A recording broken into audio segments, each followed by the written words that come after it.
Welcome to RTV. నేను మీ గయాజ్ని. నెల్లూరు నగరపాలక సంస్థలో కోట్ల రూపాయలు దుర్వినియోగం అయ్యాయి. దీని మీద విచారణ జరిపించాలంటూ గత వారం రోజుల కిందట జరిగిన కౌన్సిల్ సమావేశంలో 14వ డివిజన్ కార్పొరేటర్ కర్తం ప్రతాప్ రెడ్డి అయితే దీని మీద ఒక గళం విప్పడం జరిగింది. అయితే ప్రస్తుతం నగరపాలక సంస్థలో ఏం జరిగింది, ఎన్ని కోట్ల రూపాయలు అవినీతి జరిగింది, ఎవరు చేశారు అనే అంశం తెలుసుకునేందుకు మనతో పాటు కర్తం ప్రతాప్ రెడ్డి మనతో ఉన్నారు. ఎంతో మాట్లాడుతున్నాం. నమస్తే. నమస్తే గారు. అసలు ఏంటి అంటే మొన్న కౌన్సిల్ సమావేశంలో మీరు పెద్ద ఎత్తున మాట్లాడడం జరిగింది. కోట్ల రూపాయలు ఏంటి అసలు? ఏం లేదు, మొన్న జనరల్ ఎన్నికలు జరిగినప్పుడు మన ప్రతి రాష్ట్ర ప్రభుత్వం ఎన్నికల కమిషన్ ప్రతి నియోజకవర్గానికి ఒక 50 లక్షల రూపాయల ఖర్చుల కింద ఇచ్చినారు. ఆ డబ్బులు 50 లక్షలు కాకుండా నెల్లూరు మున్సిపల్ కార్పొరేషన్ నుంచి జనరల్ ఫండ్ నుంచి దాదాపు 1.5 కోటి నుంచి 2 కోట్ల రూపాయలు ఖర్చు పెట్టారని చెప్పి మాకు తెలిసింది. ఈ విషయం మున్సిపల్ కమిషనర్ గారిని, మేయర్ గారిని కూడా అడగడం జరిగింది. నిజంగా 1.5 కోటి ఖర్చు పెట్టారా లేదా లెక్కలు తీసుకురమ్మని మాకు చూపించమని కౌన్సిల్కి చూపించమని అడగడం జరిగింది. కానీ వారు ఇంతవరకు ఆ లెక్కలు మాకు చూపించలేదు. ఎందుకంటే జనరల్ ఫండ్లో నుంచి ఖర్చు పెట్టి ప్రజా డబ్బులు దుర్వినియోగం చేశారు.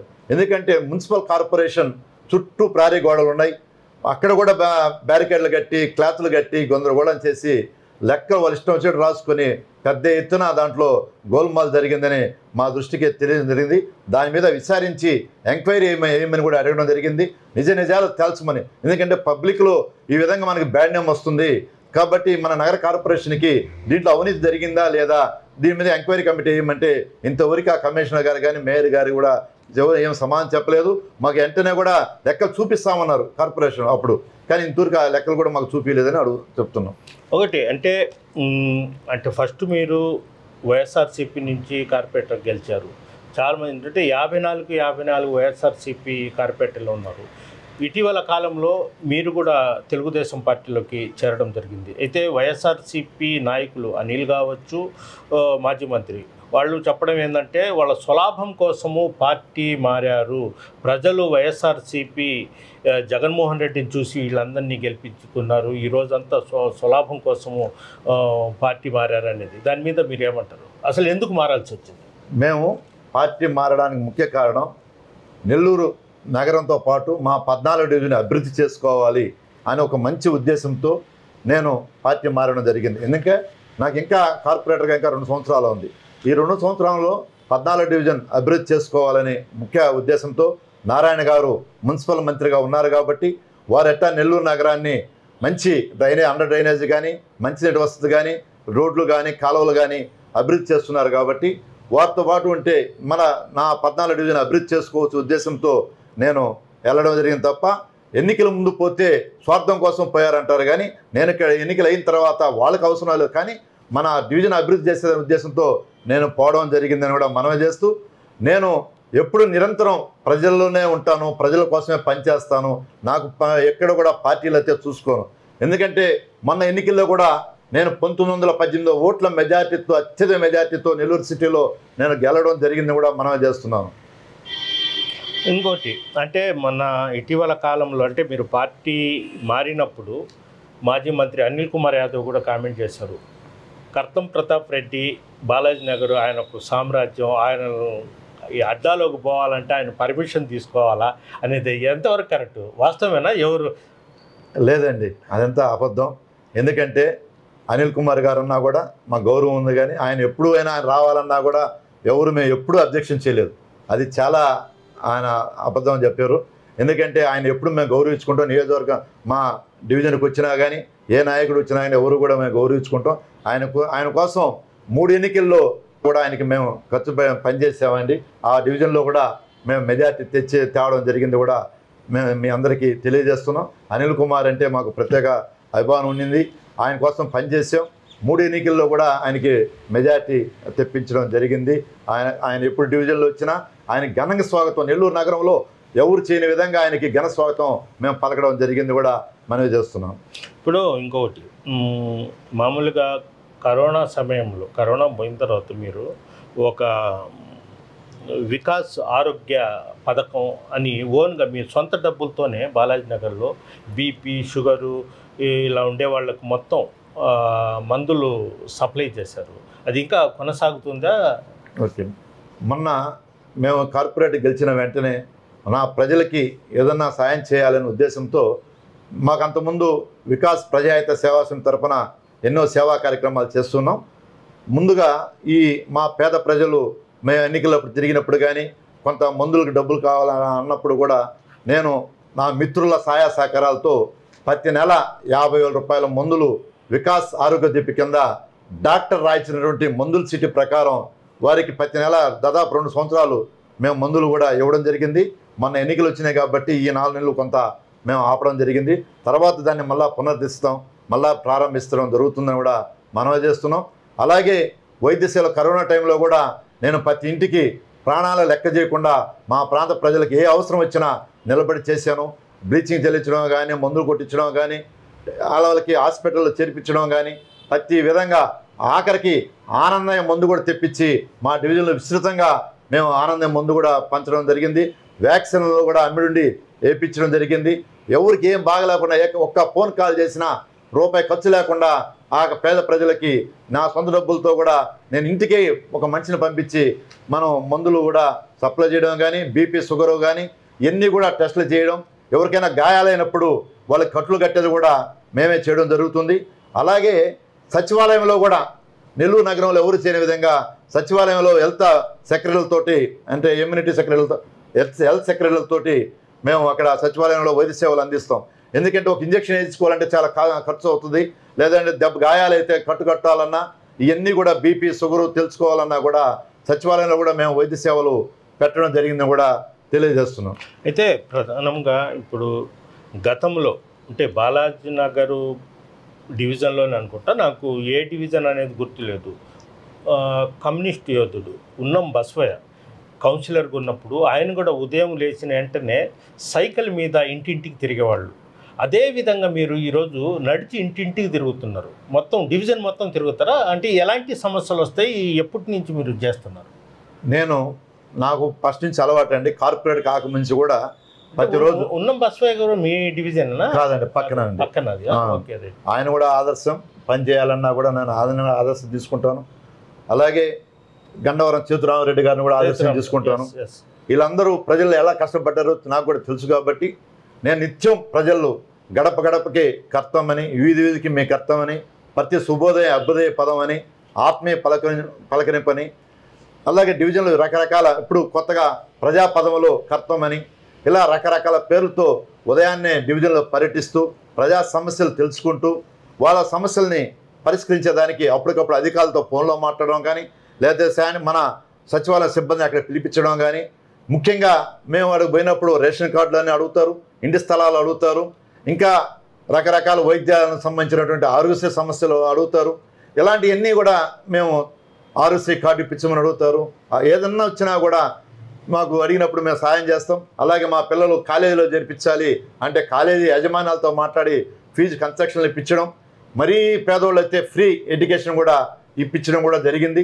స్కూల్స్లో కూడా నేను నెల్లూరు జిల్లా ప్రైవేట్ స్కూల్ అధ్యక్షుడిగా ఉన్నాను కాబట్టి నెల్లూరు నగరంలో ఏ స్కూల్లో చేరాలన్నా కూడా ఆ స్కూల్ యాజమాన్యాలతో మాట్లాడి ఫీజు కన్సెషన్ కానీ ఫ్రీగా కూడా కొంతమందికి ఉచితంగా నేను చదివించడం కూడా జరుగుతుందని కూడా మనం చేస్తున్నాం. అంటే ప్రధానంగా బాలాజీ నగర్ ప్రాంతంలో బ్రాహ్మణ సామాజిక వర్గం వాళ్లకు బలం ఎక్కువ సంఖ్య ఉన్నారు. ఎలా పట్టు సాధించారు మీరు? అంటే ఎక్కువగా మీకే సపోర్ట్ వాళ్ళు ఇస్తూ ఉంటారు. బ్రాహ్మణ సోదరులు సోదరీమణులు వాళ్ళంటే నాకు ఒక ప్రత్యేక అభిమానం. వాళ్ళ ఇంట్లో ఏ సమస్య వచ్చినా వాళ్ళ ఇంటి బిడ్డగా వాళ్ళతో వెళ్ళి ఆ సమస్యను పరిష్కరించేదానికి నిరంతరం నేను కృషి చేస్తాను. ఆ విధంగా బ్రాహ్మణ్స్తో నాకు ఆ సోదరీమణులతో మంచి అనుబంధం ఉంది. ఈరోజు బ్రాహ్మణ మహిళలతో ఆత్మీయ సమావేశాన్ని ఒకటి మేము పెట్టడం జరిగింది. వెంటనే నెల్లూరు జిల్లా చరిత్రలో బ్రాహ్మణ మహిళలు దాదాపు త్యాగరాజ కళ్యాణ మండపంలో ఫుల్ అయిపోయింది. అంతమంది మా పిలుపుకి రావడం జరిగింది. అదే మా నిదర్శనం. బ్రాహ్మణ్స్ మహిళల్లో కానీ అలాగే బ్రాహ్మణ సోదరుల్లో కూడా మేమంటే అంత ప్రత్యేక అభిమానం. వాళ్ళు కూడా రిటైర్డ్ అయిన వాళ్ళకు సన్మానాలు కార్యక్రమాలు కూడా చేపట్టారా మీరు? చేశానండి. అంతేకాకుండా ముఖ్యంగా ఈ బ్రాహ్మణ సోదరులకి ఆ ప్రాంతం తూర్పు ప్రాంతంలో చాలా ఇబ్బందులు ఉండేది. ఎందుకంటే కరం కృతులు చేసుకోవాలన్నా ఎవరన్నా చనిపోయిన వీళ్ళ బాడీలలో పెట్టుకోవాలన్నా, బాడీలలో కరంకుతులు చేసుకోవాలంటే ఇళ్లలో ఒప్పుకునేవాళ్ళు కాదు.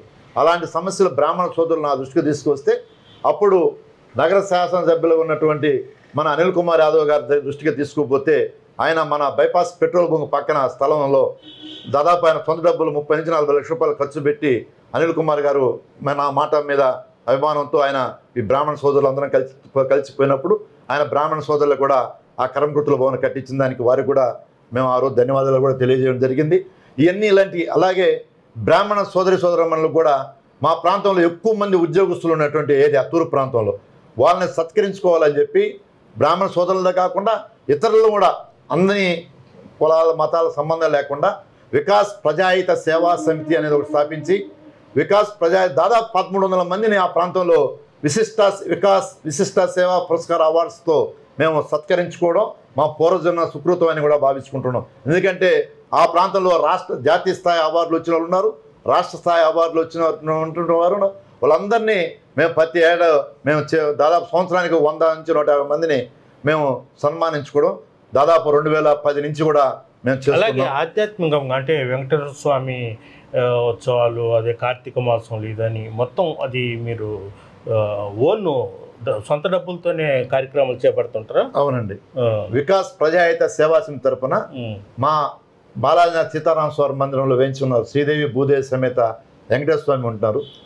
వారి కళ్యాణాన్ని దాదాపు మేము 13 సంవత్సరాల నుంచి పైగా ఈ వికాస్ ప్రజాహిత సేవా సమితి తరఫున అంటే శ్రావణ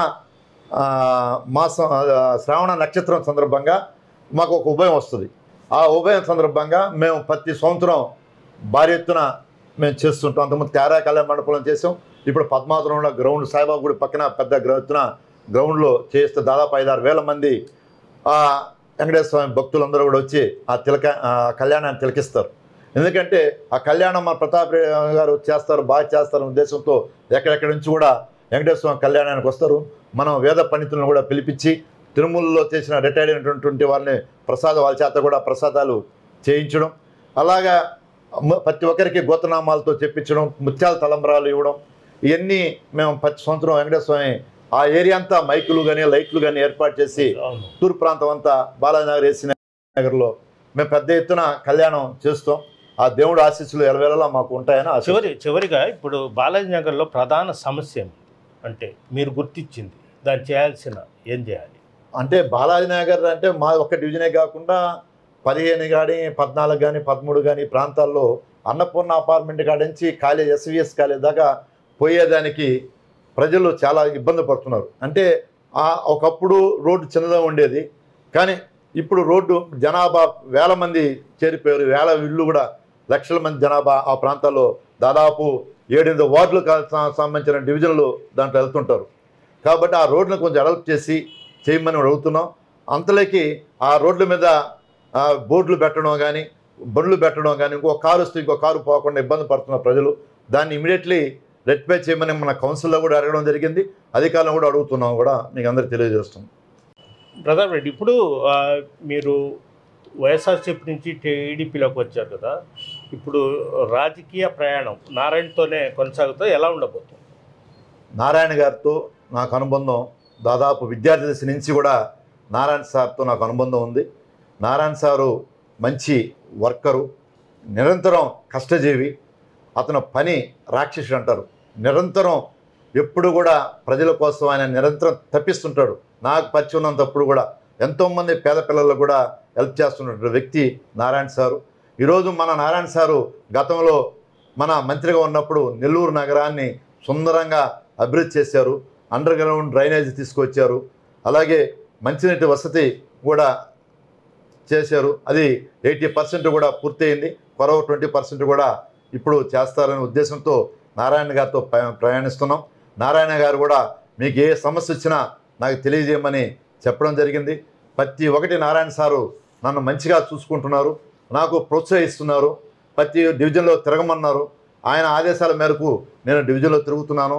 నా దృష్టికి ఏదైనా సమస్య వచ్చినా ఆయన దృష్టికి తీసుకొని పోతే ఆయన వెంటనే స్పందించి అధికారులతో మాట్లాడి సమస్యలు పరిష్కరిస్తున్నారు. నారాయణ గారికి ఎప్పుడు కూడా మేము కృతజ్ఞతలు తెలియజేస్తున్నాం. నా రాజకీయం ఉన్నంత వరకు నారాయణ సార్ గారితోనే ప్రయాణిస్తానని చెప్పి కూడా మనవి చేస్తున్నాం. ఇది పరిస్థితి. బాలాజీ నగర్లో ప్రధానంగా ఉండే రహదారి అంటే మొత్తం చిన్న రోడ్డు ఉంది. దాన్ని మరింత వెడల్పుగా ఇచ్చేసి ప్రజలకు కానీ వాహనదారులకు కానీ విశాలంగా ఉండే విధంగా ఏర్పాటు చేయడం కోసం మంత్రి నారాయణని కూడా కోరడం జరుగుతుంది. అదేవిధంగా నగరపాలక సంస్థలో జరిగిన అవినీతి మీద కూడా విచారణ జరిపేందుకు తన వంతుగా డిమాండ్ చేస్తున్నానని కూడా కత్తం ప్రతాప్ రెడ్డి చెప్తున్నారు. వీడియో తెలియని ప్రదీప్ గయాజ్ RTV నెల్లూరు నుంచి. మరిన్ని వీడియోస్ కోసం ఛానల్ ని సబ్స్క్రైబ్ చేయండి. లేటెస్ట్ అప్డేట్స్ కోసం వాట్సాప్ ఛానల్ ని ఫాలో చేయండి. అండ్ లింక్ డిస్క్రిప్షన్ లో ఉంది.